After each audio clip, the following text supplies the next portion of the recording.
사랑하는 달란트 가족 여러분, BC 146년경에 로마에 의해서 마케도냐가 정복당했을 때 그 마게도냐의 속주로 그 지역의 중심이 된 도시가 바로 데살로니가였습니다.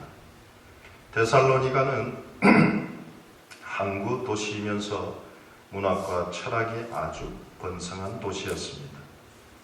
종교적으로는 로마의 여러 신들을 숭배하고 로마의 황제를 숭배하는 일에 열을 올리는 곳이기도 합니다.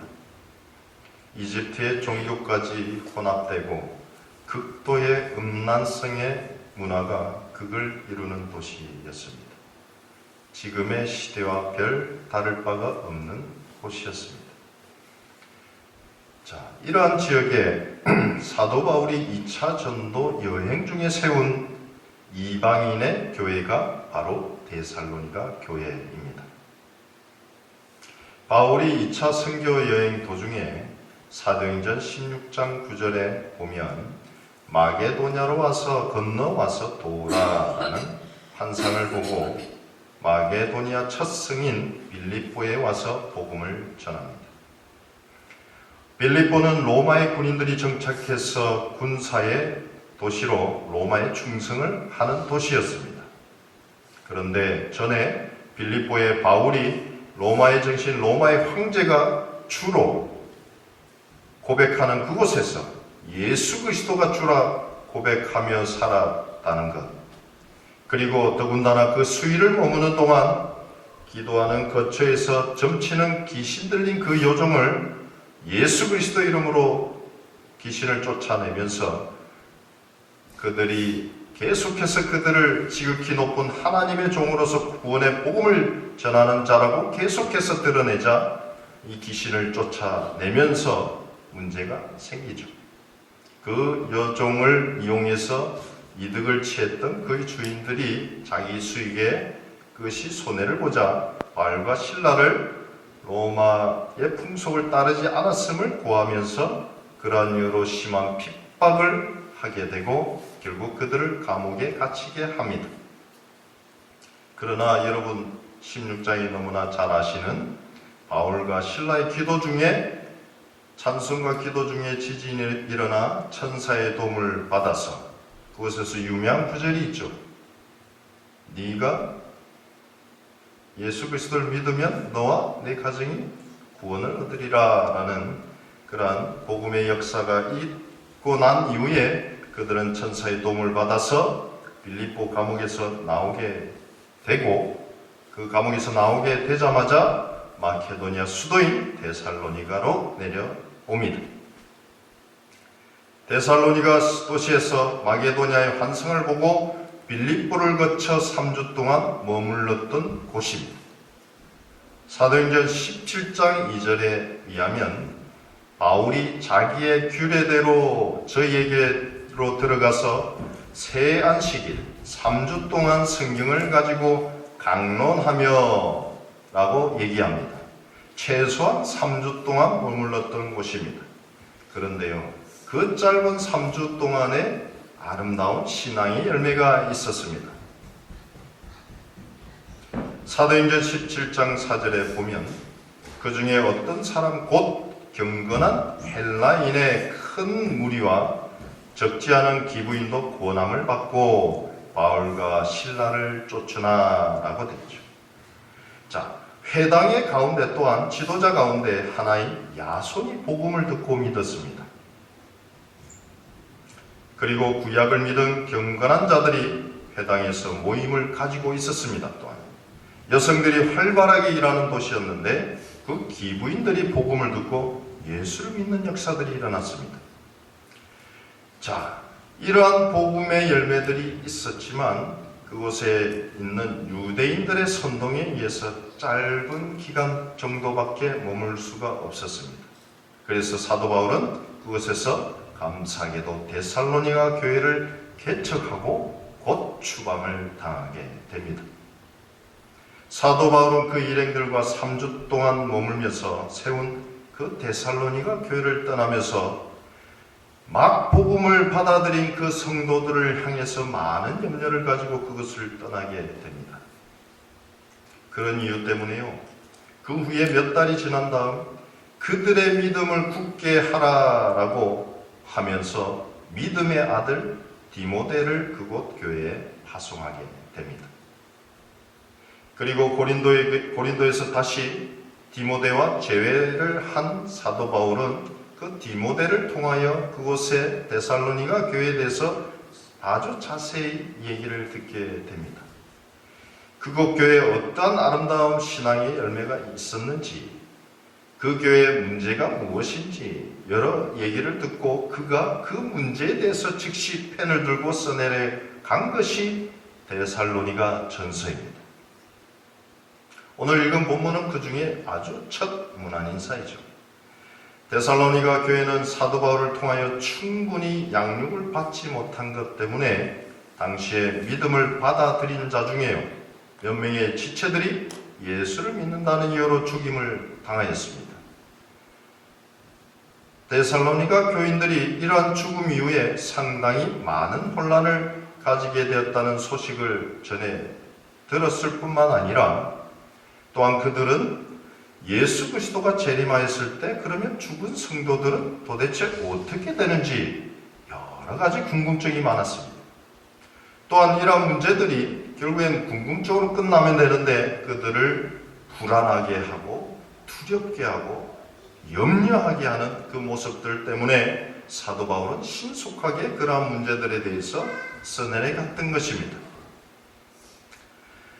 더 나아가 너무나 오래된 박해로 인해서 데살로니가 교회 성도들이 심적으로 나약해져 있는 문제도 있었고요.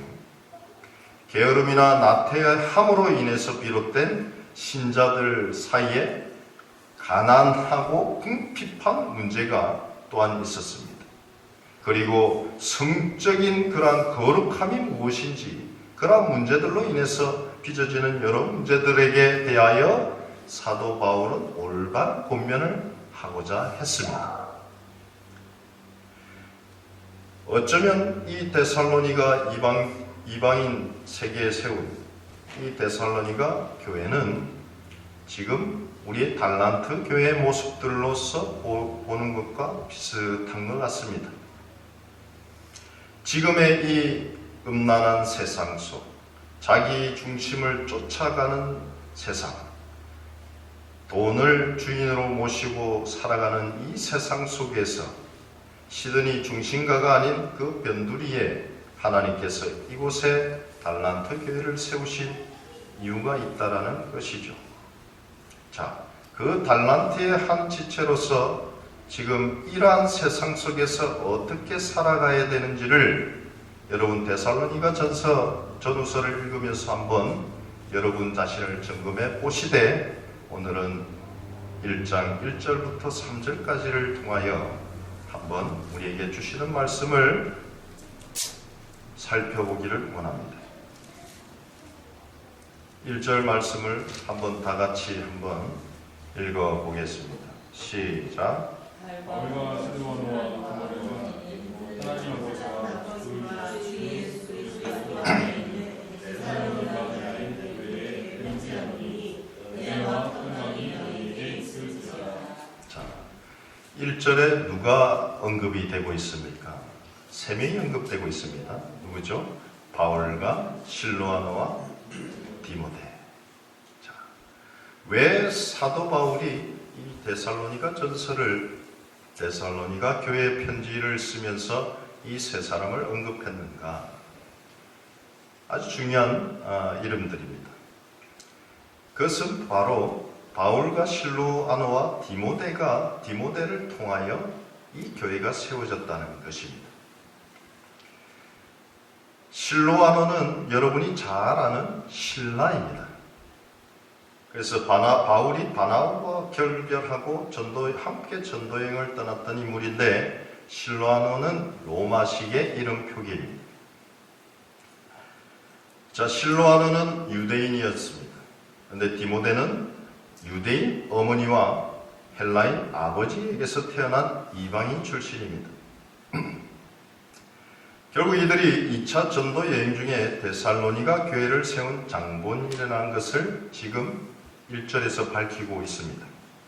사도 바울은 지금 내 혼자 데살로니가 교회를 세운 것이 아니라는 사실을 밝히기 위해서 1절에서 그의 동력자들의 이름을 언급하고 있습니다. 사도 바울은 그 교회를 혼자가 아닌 함께 세운 교회라는 사실을 알리면서 그들의 동력자들의 이름을 기록하여 데살로니가 성도들에게 보내는 그 편지 첫 줄에 기록하고 있습니다. 바울과 실로아노, 디모데 이 세 명의 이름을 성경이 기록하고 있듯이 지금 달란트 교회 또한 그러한 영적인 산파의 역할로 여러분들이 그러한 역할을 하고 있음을 믿으시기 바랍니다. 아니, 그렇게 쓰임 받고 있음에 하나님 앞에 감사하기를 바랍니다. 여러분, 저는 학교 세우는 사역들을 합니다. 그리고 교회를 경고케 하는 사역들을 해왔습니다. 제 평생에 교회와 학교, 교회를 세워본 경험이 있습니다. 함께, 제가 세운 건 아니고요. 사역을 하면서 교회를 건축하고 또 학교를 건축하고 그 다음에 또 더 나아가 2호 학교인, 제 인생 2호 학교인 케냐 학교를 또 설립하게 되는 은혜를 누렸습니다. 제가 뭐 잘하는 게 있겠습니까? 그것이 하나님께서 허락하신 은혜라는 것입니다.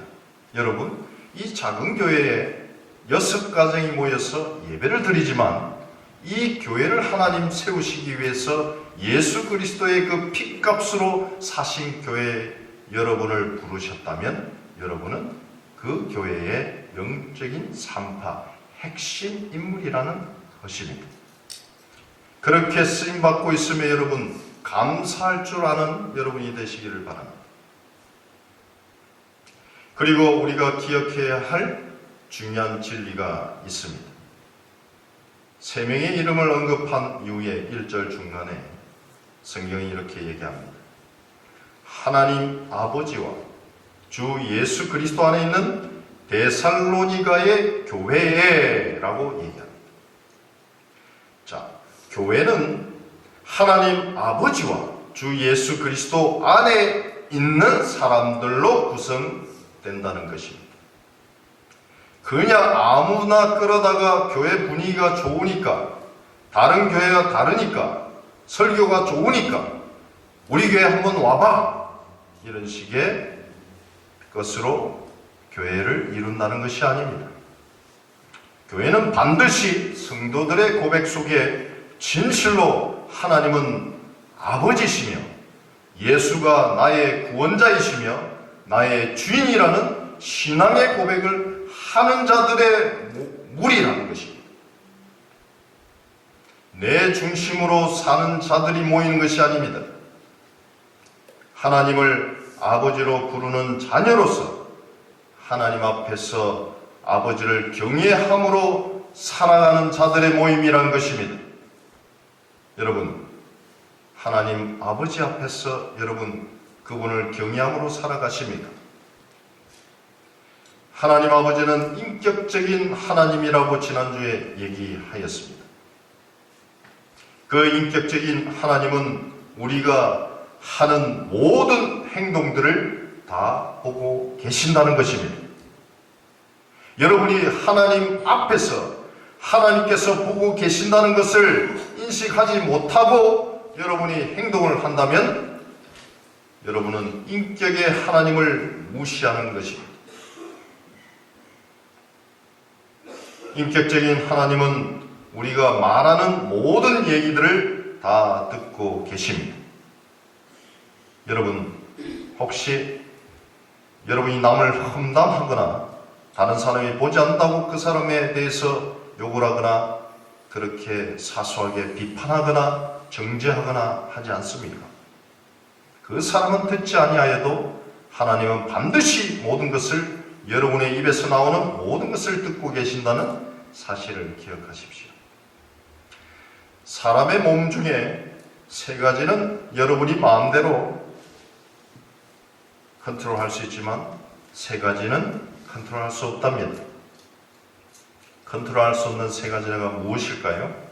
그것은 눈과 귀와 코입니다. 여러분이 뭐 듣고 싶다고 보고 싶다고 해서 아니면 냄새 맡고 싶다고 해서 맡고 이건 안 맡고 그런 것이 아닙니다. 들리는 대로 들을 수밖에 없고 보이는 대로 볼 수밖에 없고 맡을 수 있는 냄새가 나면 맡을 수밖에 없습니다. 그런데요, 여러분이 자제할 수 있는, 컨트롤할 수 있는 것이 세 가지가 있습니다. 그것은 입과 손과 발입니다. 여러분이 말하고 싶은 것을 절제할 수 있습니다. 그리고 여러분이 손으로 악한 행동을 하든 선한 행동을 하든 여러분이 컨트롤할 수 있습니다. 그리고 여러분이 가고 싶은 곳에 가고 싶든 안 가고 싶든 여러분 스스로를 컨트롤할 수 있습니다. 여러분 안에 무엇이 들어갔는가, 무엇을 보았는가, 무엇을 들었는가는 여러분 자신이 어떤 말을 하는가, 어떤 행동을 하는가에 그러한 중요한 이유가 근원이 될 수 있다는 것입니다.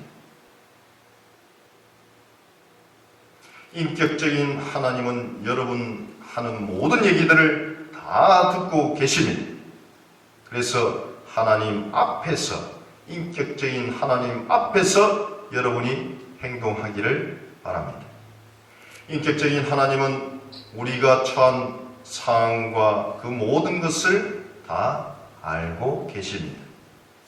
그래서 여러분, 이 세 가지 보고 듣고 알고 계시는 인격적인 하나님을 만난 자들은 그 결과가 어떻게 나타나느냐? 사람을 인식하지 않습니다. 오히려 하나님을 인식하며 하나님을 기쁘시게 하는 그 일을 위해서 살아가는 자들입니다. 여러분과 저는 하나님 아버지를 나의 아버지라고 고백할 수 있는 자들입니다. 그래서 이곳에 모여 있는 줄 압니다. 또한 여러분과 저는 예수님이 나의 구원자이심을 믿는 자들입니다. 혹시 여러분 안에 앉아있는 분들에게 묻습니다. 여러분은 예수님을 나의 구주로, 주인으로 모시고 살아가고 있습니까? 예수님이 나의 주인입니까? 아니면 혹시 내가 주인이 되어 내 생각과 욕망으로 매 순간을 선택하고 행동하지는 않습니까? 우리 하은이, 준이, 정재, 민재, 승재, 이 젊은 친구들, 내가 하고 싶은 것을 마음대로 하고 싶다라는 생각으로 살아가는 건 아니냐 이 말이에요. 내 마음대로 하고 싶은 대로 오늘 하루 그냥 놀고 싶은 대로 놀고 해야 될 것을 하지 않고 하지 않아야 될 것을 하면서 살아가는 것이 아니냐 이 말이에요. 그것은 내 중심대로 살아가는 자들입니다. 여러분, 한 번이라도 아니 그 모든 계명을 지켰던 부자 청년 또한 자신의 재물을 팔아서 남을 도우라는 시험을 통과하지 못했습니다. 내 마음속에 무엇인가 나를 붙잡고 있다면 온전히 나의 주인이 주님이 아니라 내라는 사실을 여러분 인정하는 것입니다. 그렇지 못하다면 여러분 회개하십시오. 회개는 내가 내 마음대로 살았던 그 삶을 돌이켜서 이제는 예수 그리스도를 나의 주인으로 모시고 살아가겠다는 돌이킴입니다. 교회는 그러한 믿음의 신앙 고백을 하는 자들로 모인 무리입니다. 그리스도를 주로 고백하는 자들이 몸을 이루고 있는 것이 교회입니다. 우리의 몸은 여러 지체들이 함께 몸을 이루고 우리의 몸의 머리는 예수 그리스도입니다. 오직 예수 그리스도의 뜻에 순종하며 몸이 움직여 가야 된다는 것입니다. 거기에는 내가 없습니다. 오랜 기간 신앙생활을 해왔음에도 불구하고 그렇게 살지 못하는 우리의 연약함, 아니요, 우리의 죄성을 인정하시고 회개함으로 주님 앞에 더욱더 이제 주님을 모시고 살아가는 저와 여러분이 되기를 고면합니다. 데살로니가 교회는 3주 동안 복음을 들었음에도 불구하고 어떻게 그렇게 많은 믿음의 열매들이 있었을까요? 그것은 바로 복음을 사람의 말로 듣지 아니하고 하나님의 말씀으로 받았기 때문입니다. 진짜 복음의 열매는 복음을 전하고 사람이 떠나고 난 다음에 그 열매가 맺히는 것을 보면서 진실로 참된 복음을 전했구나 라는 것을 알 수 있습니다. 복음이 전하여진 곳에서 사도 바울이 유대인들의 핍박 때문에 떠나게 되었지만 그 핍박 가운데 데살로니가 교회가 세워졌습니다. 3주 동안 강력하게 열매를 맺었던 이유는 바로 전해진 복음을 통하여 복음에 합당하게 살아가는 성도들의 믿음 때문이었습니다. 하나님을 아버지라 고백하고 예수 그리스도를 주라 고백하는 무리들이 모인 이 데살로니가 교회 성도들이 보여준 그 복음의 증거들을 오늘 간략하게 살펴보겠습니다. 자, 이제 그러한 믿음의 고백들을 하는 데살로니가 성도들에게 나타나는 복음의 열매의 증거들이 있습니다. 그 3절로 그 복음의 열매의 핵심을 얘기하고 있습니다. 함께 다시 읽겠습니다. 다 같이 읽습니다. 시작. 너희 믿음의 역사와 사랑의 수고가 우리 주 예수 그리스도의 사랑의 은혜를 우리 하나님 아버지 앞에서 쉬지 않고 기억하리니. 자, 사도 바울이 우리가라는 것은 바울과 실로아나 디모데가 너희를 기억함은 세 가지 뭐라고요? 너희의 믿음의 역사와 사랑의 수고와 우리 주 예수 그리스도에 대한 소망의 인내를 아버지 앞에서 끊임없이 기억한다라고 사도 바울은 적고 있습니다. 그런데요, 이 수식어가 있습니다. 자, 복음에 합당히 반응하는 성도들에게 나타난 열매들이 세 가지가 뭐예요? 믿음의 역사, 사랑의 수고, 소망의 인내입니다. 그런데요, 자세히 보면 믿음의 역사와 사랑의 수고는요, 뭐라고 되어 있어요? 너희의 믿음의 역사와 사랑의 수고입니다. 소망의 인내는 뭐라고요? 너희의 소망의 인내가 아니고 뭐예요? 우리 주 예수 그리스도에 대한 소망의 인내라고 얘기합니다. 자, 믿음은 무엇입니까? 여러분이 그렇게 얘기하는 믿음, 그냥 쉽게 봅시다. 히브리서 11장 1절에 보면 믿음은 바라는 것들의 실상이요 보지 못하는 것들의 증거다라고 얘기하고 있죠. 여러분 잘 알죠? 뭐라고요? 믿음은 바라는 것들의 실상이요 보지 못하는 것들의 증거다라고 얘기합니다. 자, 여기에 보면 믿음은 바라는 것들의 실상이다라고 얘기해요. 자, 바라는 것들은 보이지 않습니다. 여러분, 내가 부자가 되고 싶다라고 했을 때 지금의 모습은 뭐예요? 가난하다는 거 아니에요? 만족하지 못하다는 거 아니에요? 그런데 그 바람은 뭔가 미래에 이루어질 것들입니다. 그런데 그 바람은 보이지 않는 것입니다. 그런데 마치 보이는 것처럼 내가 행동하는 것, 그것이 믿음이라는 거예요. 자, 그런데 이 히브리서 11장은 전체 무엇을 얘기하느냐? 믿음의 조상들을 얘기하면서 그 보이지 않는 그분, 그 정말로 우리가 바랄 때 그 증거로 나타난 예수 그리스도를 얘기합니다. 예수 그리스도는 믿음의 눈으로 바라는 자라는 것입니다. 그 믿음을 가진 자에게 예수 그리스도가 그들에게 증거로 나타나는 것입니다. 자, 우리가 보이지 않는 예수 그리스도를 바라보고 그를 신뢰하는 믿음으로 살아가는 것 자체가 그 믿음의 증거가 된다는 것입니다. 너희의 믿음의 역사와, 자, 그러한 믿음의 모습들이 저와 여러분에게 있느냐 이 말입니다. 예수를 주인으로 모시고 보이지 않는 그분을 신뢰함으로, 그분인 말씀을 내가 신뢰함으로, 순종함으로 그분을 따르면서 그분에 순종하면서 살아가고 있느냐의 얘기입니다. 믿음의 역사는요, 오랜 세월 신앙생활을 하고 있다는 것이 아닙니다. 여기서 역사라는 말의 뜻은 일한다, 역사한다 라는 뜻인데 히스토리가 아닙니다. 여러분, 신앙생활 오래 했다는 것이 믿음의 역사가 아닙니다. 무엇입니까? 그 믿음의 능력들의 증거들이 여러분 안에 있느냐 이 말이에요. 예수 그리스도에 대한 그 흔적이 여러분 안에 있느냐 이 말이에요. 여러분은 믿음으로 말미암아 예수 그리스도의 종이 되어 그 몸된 지체로서 교회를 이루었습니다. 믿음으로 말미암아 몸된 지체로서 예수 그리스도의 믿음의 분량까지 자라가는 믿음의 흔적들이 내 안에 있는지를 점검해 보시기를 바랍니다. 그러한 믿음을 가진 자들에게는 마가복음 9장 23절에 믿는 자에게는 능치 못할 일이 없다라고 말씀하셨습니다.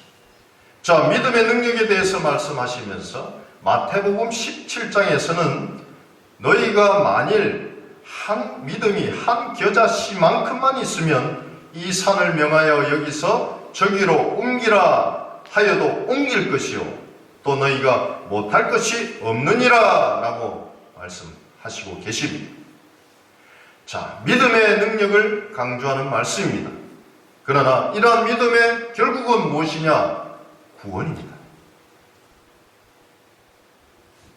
여러분, 그러한 믿음의 능력으로 나타난 그 구원이 여러분과 상관이 있습니까? 아니면 아직도 구원받지 못한 자로 그 믿음의 결국인 그 구원이 없는 채로 혹시 달란트 교회를 왔다 갔다 하는 것은 아닙니까? 그 구원의 증거로 나타난 자는 반드시 여러분 안에 변화가 생겼고 계속해서 변화됨으로 그 말씀의 진리가 내 안에 온전히 나타나므로 예수 그리스도가 나타나는 것입니다. 내가 드러나지 않고 나는 죽었고 내가 드러나지 않냐고 내 안에 사실은 예수 그리스도께서 나타나는 삶, 그게 믿음의 역사의 삶입니다. 여러분 안에 아직도 내 거듭나지 못한 옛 성품인 옛 자가 있을 것입니다. 그렇지만 계속해서 스텝 바이 스텝 변화되어져 가는 삶을 살아가느냐 살아가지 않느냐의 문제입니다. 믿음의 능력으로 이루어진 것이 있어야 진정한 믿음 생활입니다. 믿음은 명사형이 아니라 동사형으로 동적이기 때문에 반드시 역사가 일어나는 것입니다. 믿음의 역사가 없다면 그 믿음은 가짜 믿음인 셈입니다. 여러분이 알고 있는 지식은 잘못된 지식일 수도 있다는 것입니다. 여러분이 신뢰하고 있는 것은, 여러분이 동의하고 신뢰하는 것은 어쩌면 하나님보다, 예수 그리스도보다 내 자신, 내 경험, 다른 사람의 이야기, 다른 사람의 눈치, 다른 사람이 어떻게 나를 생각하고 있는가에 대한 것들일 것입니다. 여러분, 믿음의 능력을 믿고 믿음의 역사를 날마다 경험하며 사는 자들은 오직 예수 그리스도가 주인 되심을 믿고 하나님 아버지 앞에서 믿음으로 살아가는 자들입니다. 그분의 뜻과 명령에 순종하여 사는 삶이, 예수를 주로 모시며 살아가는 그 삶이 믿음의 역사의 삶임을 여러분 기억하십시오. 그분의 뜻과 명령에 순종하는 자들을 통하여 그 믿음의 역사는 하나님 나라와 그분의 뜻을 이루어가는 일에 사용되어진다는 사실을 기억하십시오. 믿음에 대해서 정리해 봅니다. 믿음은 내가 애굽에 있는 자가 아니라 가나안 땅에 있음을 알려줍니다. 믿음은 내가 죄, 사망의 법 아래 있지 않고 생명인 그 성령의 법 아래 있음을 증명합니다. 믿음은 내가 은혜 아래 있음에 그 은혜인 예수 그리스도 안에 있음을 알려줍니다. 믿음은 내가 주인이 아니라, 사탄이 나의 주인이 아니라, 죄가 나의 주인이 아니라 오직 예수 그리스도가 나의 주님이심을 선포합니다. 이러한 믿음으로 사는 자에게는 반드시 믿음의 역사가 일어나게 되어 있습니다. 여러분의 삶 속에 그 믿음의 역사가 일어나고 있습니까? 두 번째, 성경은 이야기합니다. 너희의 사랑의 수고, 즉 사랑의 수고가 있어야 한다는 것을 얘기합니다. 우리는 사랑한다는 말을 쉽게 합니다. 사랑해, 좀 마음에 들면 좋아해, 그게 더 마음에 들면 사랑해. 그게 진정 사랑일까요? 그 말에 대한 그 사랑이 진정 사랑일까요? 그럴 수도 있고 아닐 수도 있습니다. 우리가 아는 한 가지는 그 사랑에는 반드시 사랑의 수고가 있어야 한다는 것입니다. 어머니의 사랑을 생각해 보세요. 어머니의 사랑이 단지 생각뿐입니까? 아니면 단지 말뿐입니까? 아닙니다. 어머니의 사랑에는 그 눈물이 있고요. 자식들을 위해서 수고할 때 그들이 흘린 피와 땀이 가득 차 있습니다. 수고가 가득 찬 어머니의 사랑입니다. 그 어머니의 사랑은 어머니의 깊이 패인 그 주름살에 가지런히 녹아져 내려 있습니다. 그것이 수고의 증거인 것입니다. 성경에 보니까 서로 사랑하라 라는 말이 명령이 자주 나타납니다. 그 명령에는 언제나 조건이 있습니다. 요한복음 13장 34절 35절에 보니까 제가 읽어드립니다.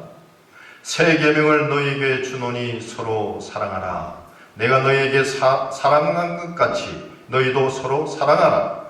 너희가 서로 사랑하면 이로써 모든 사람이 너희가 내 제자인 줄 알리라. 뭐라고요?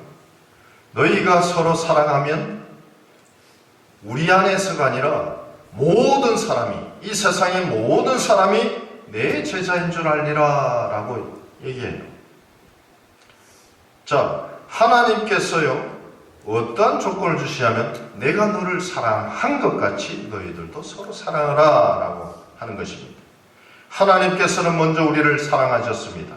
그 사랑의 확증을 어떻게 하셨냐? 그가 사랑하는 유일한 독생자 예수 그리스도 그 아들을 우리에게 생명으로 주셨다는 것입니다.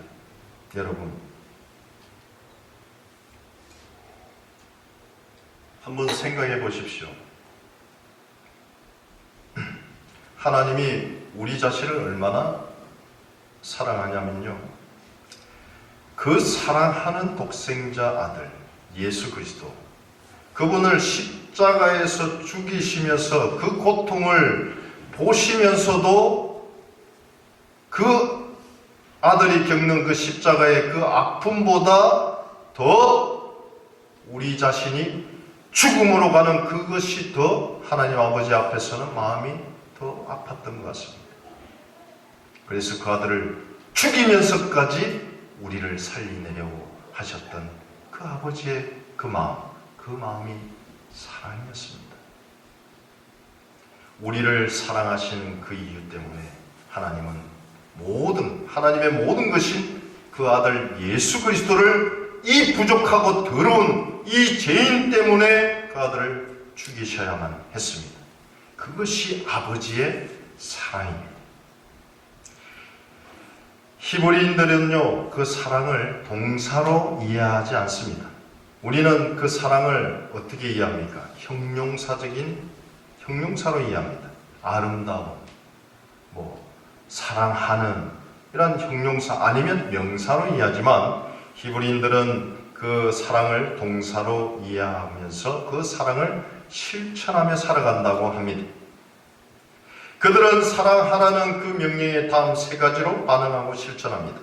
그들에게 있어서 사랑은요, 세 가지 의미로 해석되어집니다. 첫째는요, 순종입니다.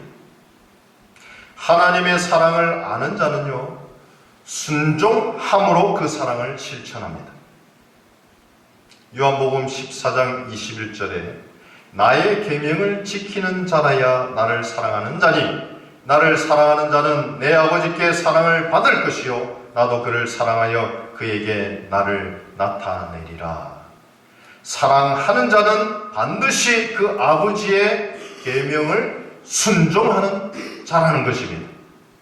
여러분, 하나님이 나를 사랑한다라고 아는 자는요, 어떻게 나를 사랑하는지 하나님이 아시냐면 그 계명을 순종하는 자를 하나님이 그에게 너가 정말로 나를 사랑하는구나 라고 안다는 것입니다. 여러분, 착각하지 마십시오. 하나님을 사랑한다고 해서 예배를 지키고 어떤 집회를 추구라 쫓아다니고 하나님을 만나려고 하는 그것이요, 그 동기보다 뭐예요? 그 하나님 아버지가 말씀하신 그 계명을 순종하는 그것이 하나님께서 사랑을 점검하는 척도라는 것입니다. 자, 두 번째, 사랑하십니까? 그러면 두 번째는 뭐냐? 섬김입니다. 하나님을 진심으로 사랑하는 자는 섬김으로써 그 사랑을 실천합니다. 마태복음 20장 28절에 인자가 온 것은 섬김을 받으려 함이 아니라 도리어 섬기려 하고 자기 목숨을 많은 사람의 대속물로 주려 함이니라. 자, 예수 그리스도가 이제 십자가를 앞두고 제자들의 발을 씻깁니다. 주인이 종의 발들을 씻긴다는 것입니다. 그 섬김. 그 섬김이 있을 때 진정으로 그를 사랑한다는 것입니다. 마지막으로 사랑한다는 것은 희생입니다. 하나님의 사랑을 아는 자는 남을 위해 희생하며 살아갑니다. 요한일서 3장 16절에 그가 우리를 위하여 목숨을 버리셨으니 우리가 이로써 사랑을 알고 우리도 형제들을 위하여 목숨을 버리는 것이 마땅하니라 라고 얘기합니다. 여러분, 하나님을 정말로 하나님의 그 사랑을 아십니까? 정말로 하나님을 사랑하십니까? 그렇다면 여러분의 인생은 희생의 삶이 여러분을 가득 메우고 있어야 합니다. 내가 희생했기 때문에 무엇인가 칭찬을 바라고 어떤 결과를 바라는 것은 진정한 사랑이 아니라는 것입니다. 희생은 뭐예요? 목숨을 버리면서까지 내 것을 드리는 것입니다. 그것은 마땅한 것입니다. 사랑은 보이지 않는 것을 본 것처럼 보이지 않는 그 하나님의 사랑을 믿지 않는 자들에게 하나님을 보여주는 통로가 되기 때문에 우리는 그 사랑의 수고를 다하여야 합니다. 여러분 기억하십시오. 사랑의 수고는요, 세 가지입니다. 무엇입니까? 계명을 순종하십시오. 하나님 앞에 먼저 그 사랑의 진심을 계명을 순종함으로 여러분이 보여드려야 할 것입니다. 그리고 그 사랑으로 이제는 섬기십시오. 그리고 여러분이 가지고 있는 가장 귀한 것, 생명까지도 희생을 하면서 그들에게 생명까지도 주어야 되는 그 희생이 있어야 합니다. 그것이 진정한 사랑의 수고입니다. 세 번째로 주 예수 그리스도에 대한 소망의 인내를 얘기합니다. 소망은 무엇입니까?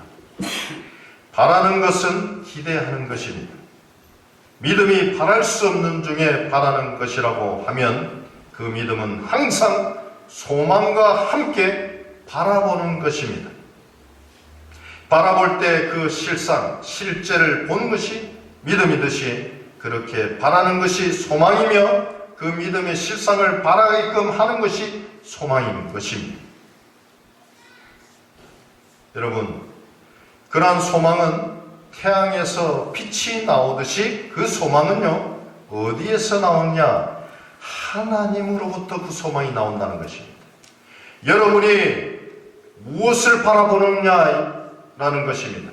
여러분이 지금 여러분의 삶 가운데 문제가 있고 어려움이 닥치고 여러분을 괴롭게 하는 그 사람이 있을 때 그 사람을 바라본다라고 하면 절대로 소망이 나올 수 없다는 것입니다.